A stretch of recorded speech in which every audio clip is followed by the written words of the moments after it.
Hi everybody, we are here live at the Severance Prep Academy.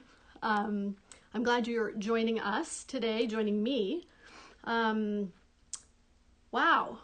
while I wait for a few people to join us, I want to tell you that probably recording live is more uncomfortable for me than if I could meet with 200 of you in a room. But here we are, and I hope that you will find today's topic helpful. And we are going to talk about what do we do with teaching multiple levels of children. If God has given you more than one or two children, you might feel a different and a special pressure. And so let's talk about that a little bit. I know that I felt like as God continued to add children to my home, I wondered if I would be able to give them enough attention and time. Was I doing my preschooler a disservice by spending time with my second and fourth grader? Was I doing my second grader a disservice by spending time with the preschooler? It felt too much. It felt overwhelming and very difficult. So I want to encourage you that if you have multiple children in your home that you are trying to homeschool or just care for, God did not make a mistake in making you their mom and giving those children to you. And it is not an easy job, but you can do it. And I don't know, and I don't have all the answers for every family or for every situation, but I do know that I can say very confidently that God did not make a mistake in giving you the number of children he gave you and in the order that he gave them to you. One of the things that I struggled with about giving enough attention was answered in the fact that I do not need to be the one to give my children all the attention they need. By having older siblings and younger siblings, they're getting attention in a different way than I could ever possibly give them. I think another benefit to having multiple children is that you can't give everyone the same amount of attention. And in a way that might not be too bad, because sometimes I think as moms, we tend to become very myopic and focus on those children and get so picky and so on them that sometimes we lose focus and we become too micromanaging of them. So that is one piece I just want to encourage you. For those of you who are out there going, oh my word, I don't have enough time, I don't have enough energy, I don't have enough. That's one piece that I want to encourage you about. God doesn't make mistakes, and they are getting the attention they need, and it doesn't all have to come from you. I want to give you a very practical piece of advice, though, during this live, besides that encouragement. And so here it is. Keeping everyone busy and helping all the learners can be, I know, very overwhelming. And what I'm about to tell you might sound overwhelming, but it's a trick that I learned. I think my oldest daughter was in second grade at the time. So I had a second grader, a kindergartner, a baby. And I was starting to feel that, probably before then, but starting to feel like, what do I do? How do I accomplish this? And I heard a woman speak at a conference, and she had a book called Managers of Their Homes. And I want to give credit to her because this is not my idea and this is not unique to me. And maybe you've heard iterations of this somewhere else. But her, the one piece that I took from her, and I can't remember her name for sure, so I'm not going to say it here. The one piece that I took from her was dividing my day into 30-minute increments. I would start around 8 o'clock and go until about 1. In 30-minute increments, I would make a list of all the things that each child had to accomplish during that day, and I would, like a jigsaw puzzle, lay it all out and try to come up with a schedule. I'm going to give you an example of some of my schedules so that you can see what that looks like. So let me start right away and show you. And before I do that, 30 minutes is kind of prime time, okay? So one thing she said, and I found it to be true in my experience, 30 minutes, if children are playing well together for 30 minutes, that's about all you can count on. 30 minutes and then change, even if they're happy, because they're not going to be happy much longer than 30 minutes. And the other part is if they're unhappy and not doing well together, we can put up with anything for about 30 minutes. So I'm getting some comments here, and I want to make sure that I'm seeing these. 3 already having a hard time giving the attention they need. Yep. And how? Okay, good. So I'm glad you're here. Thanks for the kind comments already. But here's boy, I have so many thoughts for all of you, but let's stick to this for a second. So here's the schedule. I'm going to show it to you. I'm hoping it's going to turn around the right way when you're seeing it. Nope, it's not. But maybe it is for you. I don't know. So in here, you can see my day broken up. Here are time slots all the way down. And what I did was give my second grader these many things, my kindergartner, my preschooler, my 4-year-old. And one thing that you can see here is my 4-year-old's got playroom time. Okay, he's got playroom time. Here, my second grader has time to play with my 4-year-old. It's in their schedule. This might crack you up, but at this stage in my life, Mr. Rogers was showing on PBS at noon. So I even have Mr. Rogers on my schedule. So my kids would watch Mr. Rogers for a half hour while I made lunch and got lunch ready. Tuesdays was a weird schedule. Tuesdays we did something else. We had gym and swim. So I came up with a modified schedule for Tuesdays. So putting that together, even including rest time, and I can hear it right now. There might be someone out there saying, I hate schedules. I hate writing down schedules. I feel so trapped by schedules. The point of making a schedule isn't to grasp it and hold it and cling to it with tight fists. That's not the point of the schedule. The point of the schedule is to know, okay, here is a routine. Children and you will thrive on a routine and have an order to your day. And this is the plan of action. But I'm going to hold it with loose hands because God is the author of my day, and he's allowed to change my plans because he's the boss. Just like you want your kids to know that you're the boss, they need to know that he's the ultimate boss. And so sometimes our plans do change. Another thing about a schedule like this and working something out like that is, please don't think that I'm some kind of amazing organizational guru or something. I'm not. I knew that for my survival in this homeschooling journey, that I was going to have to do something because I felt so disjointed and everything was going all over the place. The other thing, and it's kind of a psychological piece that I think is really, really important, is that this is your job. If you've chosen to homeschool, now you might also have a second job. You might be working part-time, which it would totally fine.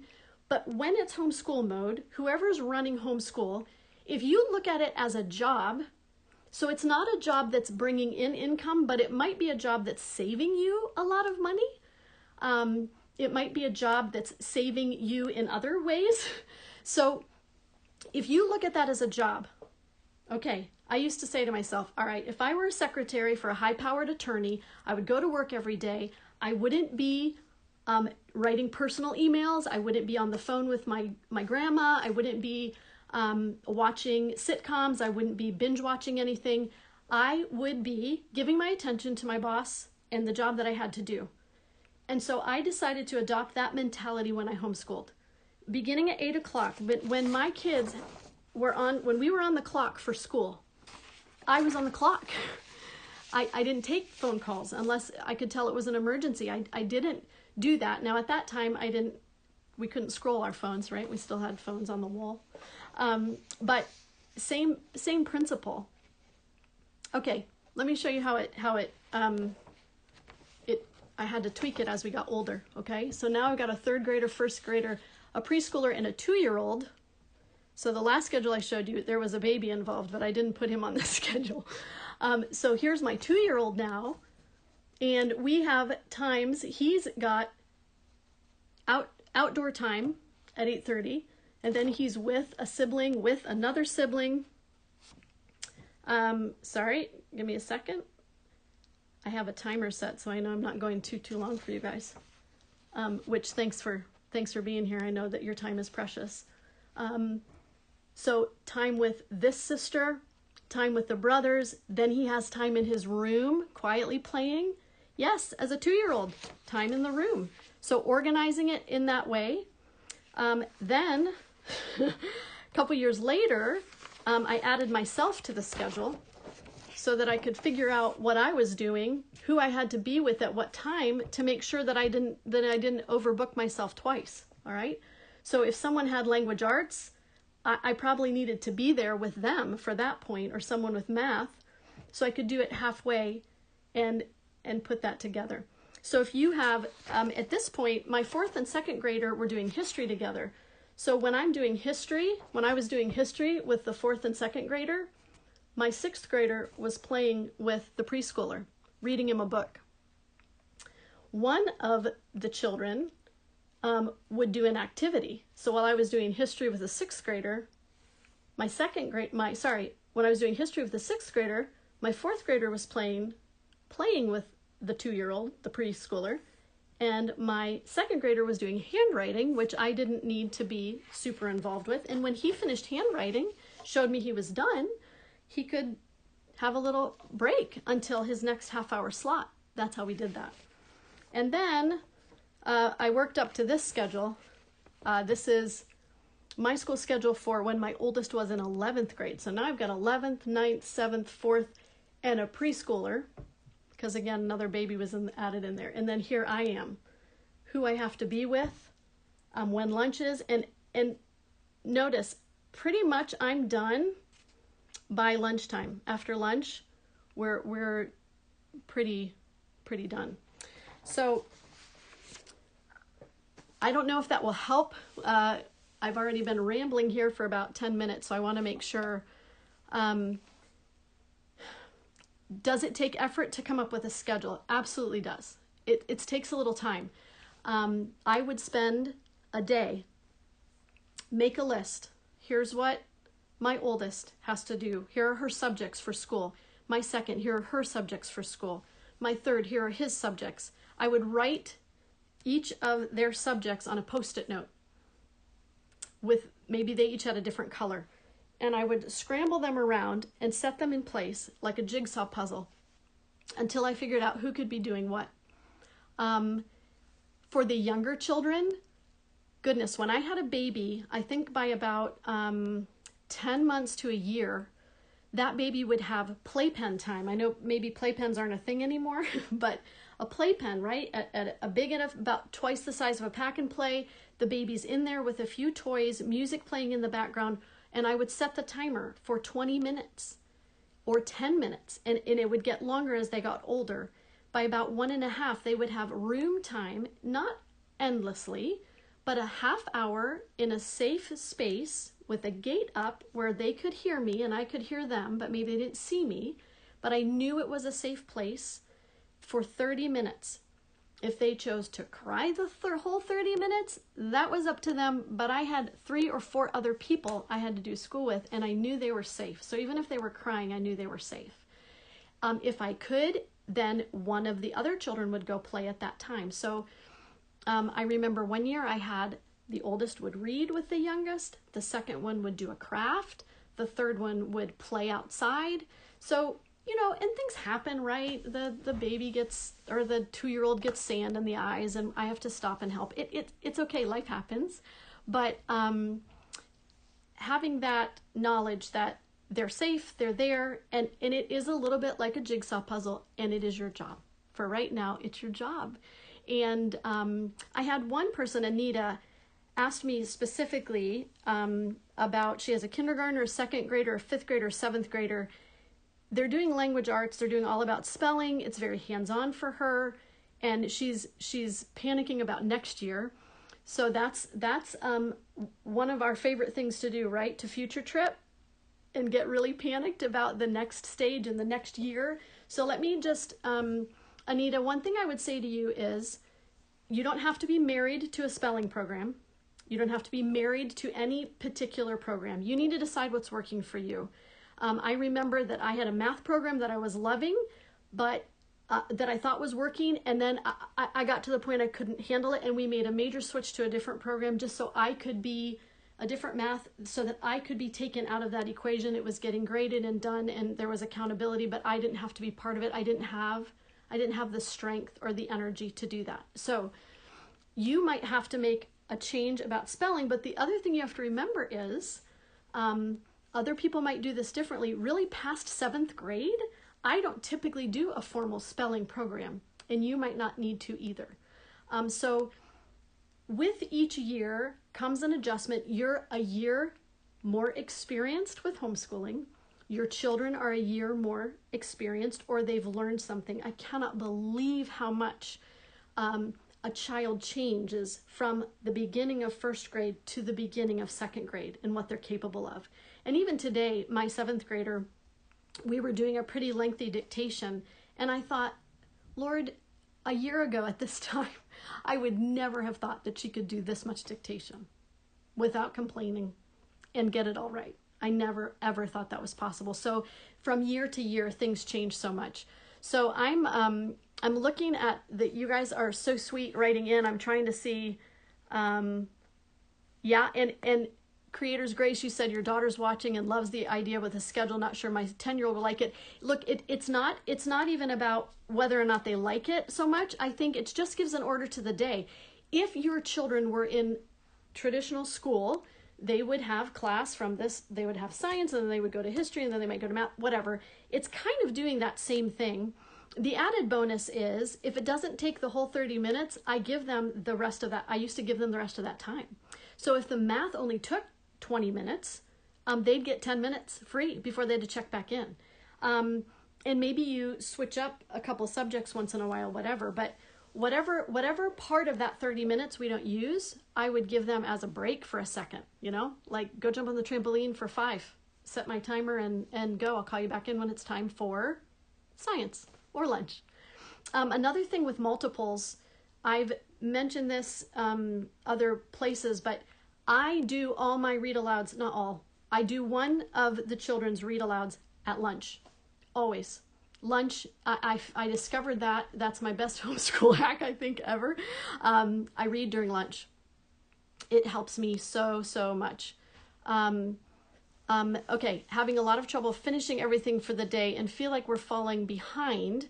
Yeah, that happens, right? So my piece of advice for that is setting a timer. So for math, for instance, you get a half hour. After I know you understand the lesson, you get a half hour to finish it. And if it's not done in a half hour, that's on you. So before you get to go play with friends, before you get to play Minecraft or whatever choice it is, or play with your Legos or read a book that you'd like to read, you have to finish math. And it's kind of remarkable how much faster they'll finish. When they're teeny tiny, when you're working with young, you will be sitting with them. And if they're doing a math that takes more than a half hour as a 2nd grader, you just need to stop and come back the next day if you're working solidly. For your high school students, you give them 45 to 50 minutes perhaps. So my son right now is doing calculus. Once he actually is started on it, I'll set the timer for 30 minutes and say, okay, I'm going to check back in 30 minutes and see how you're doing. If he's close to being done, awesome. If he's not anywhere close to being done, I might say, okay, let's switch. You go ahead and do physics now, and then we'll come back to calculus later. And yes, he's a senior, but yes, he just still needs accountability. I think everybody needs some accountability. Okay, I'm looking, seeing if anybody else. All right. With 3, I'm having a really hard time giving attention all they need, all the attention they need. Yes, it can feel that way. God will fill in the gaps for you. I think as long as you are faithful, right, that this is the time that we get school done, and there's time to read, and there's time to play. And I mean, I think the other thing is, right, you're feeding and watering your kids, helping them learn how to sleep and get a good sleep schedule going. You're doing what you're supposed to do. They don't need you to pay attention to them every second of every day. They don't need you to entertain them every second of every day. It's very good for them to learn to be alone sometimes. I gave my kids time alone every single day for part of the day. Hey, even my older kids, I wanted to show you There was a time right here at 2 o'clock. I got a 6th, 4th, 2nd, and pre-K. Rest time, even for the 6th grader. Just a half hour that she knew she could be in her room and rest. My 4th grader was on the computer at that point and then got to rest. 2nd grader was resting. Preschooler was resting in their own room. And look, I did Pilates. Well, that was on the schedule anyway. I'm not positive that I actually did Pilates that whole school year, but that was my goal at the time. Okay, I've kept you for so long already, and I want to end. But before I end, I would love to pray with you. It feels weird to pray when I can't see you, but let's just pretend that we had a nice chat at my dining room table, and here you are, some of you still hanging with me live. Let me pray for you. God, thank you for these women and maybe some men who are on here who are committed to teaching their children this school year. God, I pray that you would give them wisdom as they figure out how to get everything done in their day. I pray that this idea of a schedule for the day for each child and for them would be a piece to the puzzle that would really help them get their day more organized, and they would feel like they are able to accomplish things. God, we are not sufficient for all that you've called us to. And I think of Solomon, who said, how can I possibly lead this great people? And we feel the same way. How can we possibly lead our families and do all that we feel needs to be done academically and emotionally and physically and spiritually, all these things? So God, help us not to take on more than we should. Help us to pray and to seek your face about the best way to organize our homeschool, how we can best help our children. Give us the strength to see this as a gift and a job from you that we can work at with all of our heart as unto you. And thank you for these precious moms. Help them to keep what's most important, loving you and loving their families. In your name I pray, amen. I hope you have a great weekend and a great rest of your day today. Thanks for joining me. Bye-bye.